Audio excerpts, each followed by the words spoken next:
That's the end of day number 1 at the Chevrolet Grand Prix of Detroit presented by Lear. Busy day with IMSA on track as well as IndyCar and Indy Next. A whole lot to get to here in our end of day recap.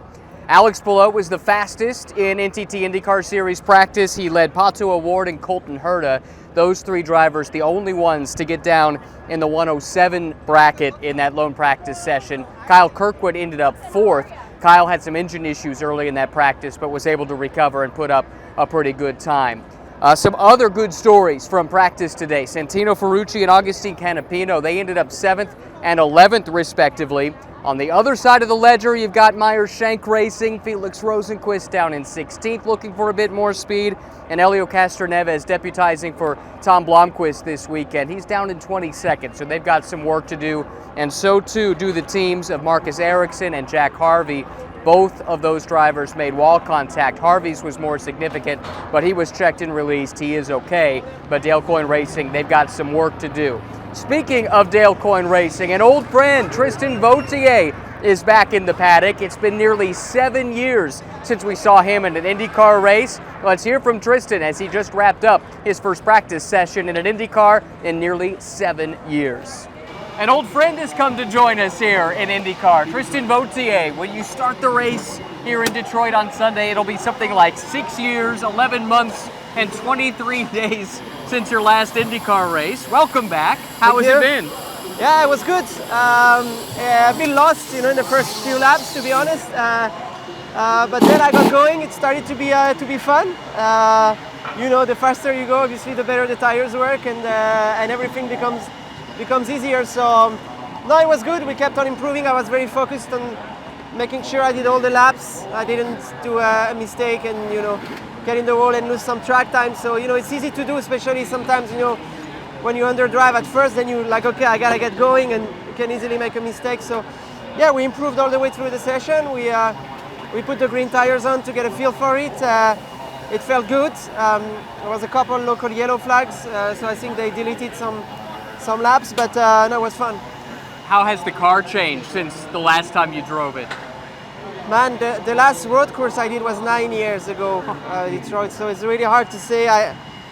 From what I recall, I think you can feel a little bit the extra weight from the aero screen, but it's kind of too far back to really tell. Yeah. The last race you did, that was Texas with Dale Coyne. Yes. I know you've stayed in touch with Dale over the years, but how did this come together? When did you know you would be racing this weekend? Tuesday afternoon. Well, this year, once I saw there was kind of going to be a lot of rotating drivers on that car, I pushed Dale like hell, to give me another shot. And so, yeah, big thanks to him for having a long memory. And I think we all stayed like on a feeling of unfinished business after that good race we had going in Texas, until we got caught up in that incident that wasn't really ours. So it's really good to be back. So. Our friend Marshall Pruitt, he had in his story that Dale's been carrying your seat around in the transporter. We thought it was going to be plug and play, but it turned out to be a little more difficult.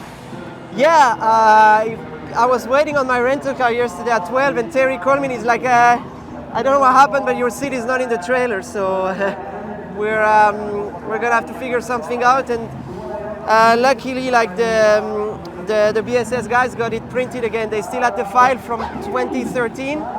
They got it printed overnight. It got here this morning, and we got it fitted in, so it was all right. You're still the same dimensions as you were 11 years ago. That's pretty good. It seems like it's close enough, yeah. All right, sounds good. Hey, your career best finish, it was in Detroit, finished 4th on Belle Isle. Yeah. Hope you have some of that same luck here on the downtown streets. We'll try, thank you. That's Tristan Vautier. Awesome to have Tristan back with us at IndyCar. Really cool to see. And he'll have a lot of familiar friends here in the paddock on the IMSA side after all of his sports car racing in recent years. And speaking of IMSA, it was super busy for the WeatherTech Championship, making their debut on this new downtown street course. 2 practice sessions early in the day. They were busy basically sweeping the track. There had been nothing on track prior to that, so not sure how much they were able to learn, but that led in then to qualifying for the race tomorrow this afternoon. Really interesting talking to the teams. They were telling me, number 1, super low grip. Number 2, it's extremely bumpy. One engineer said simulation usually exaggerates the bumps. not here in Detroit. It's actually as bumpy, if not more bumpy, than their simulations told them to expect. On the GTD side of things, Corvette Racing right here on the home track, they swept the front row. Great result for them, with Antonio Garcia qualifying on pole ahead of the sister car driven by Tommy Milner. And on the GTP side of things, well, it's not exactly a home race for Porsche Penske. It's a German team, of course, based in North Carolina, but it is Roger Penske's adopted hometown. So super big for them to end up with a sweep of the front row as well, with Nick Tandy qualifying on the pole ahead of Dane Cameron in the number 7 car. Big weekend for them and for their managing director, Jonathan Diuguid, who was engineering Joseph Newgarden just 1 week ago at the Indianapolis 500. We had a chance to talk with Jonathan before qualifying about the crazy couple weeks that he's been in.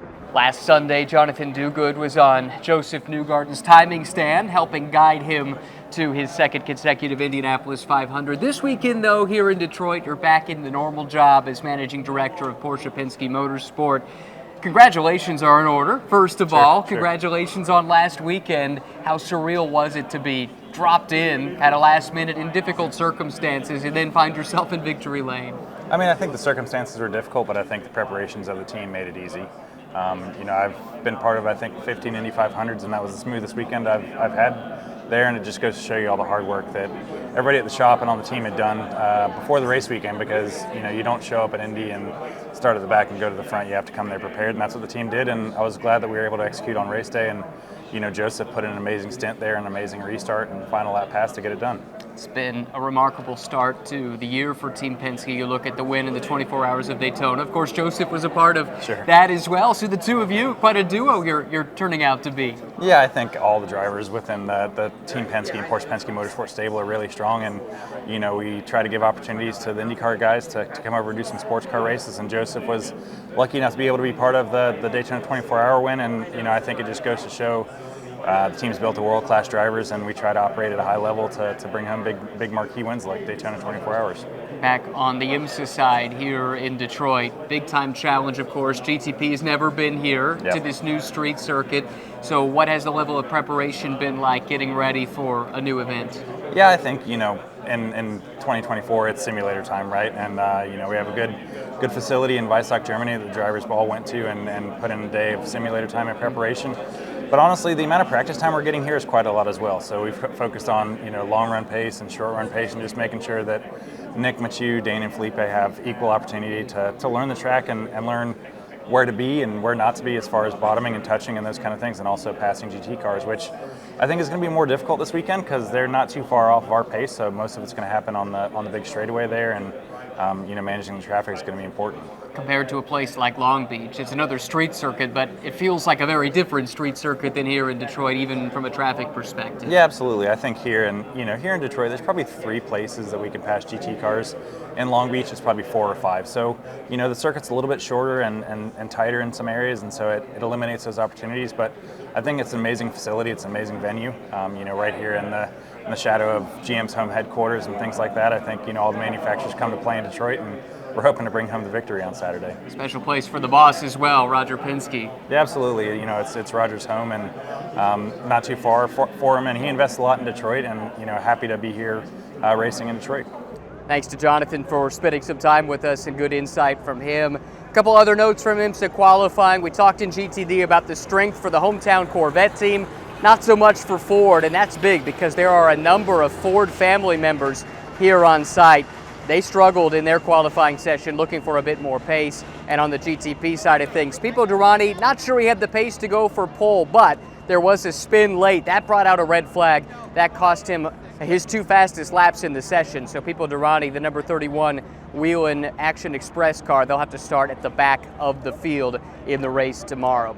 And to close, we would be remiss if we didn't say, we really miss you, Marshall Pruitt. We wish you were here. We know these are the videos you should be making, but you've got important stuff to deal with. We hope to see you at the track again really soon. But Marshall, we're sending you all our best, to you and to your wife, and we'll be thinking about you all weekend long here in Detroit. Subscribe to Racer and save 24% off the cover price. You'll get the print and digital editions with an issue archive through 2012. Visit info.racer.com to learn more.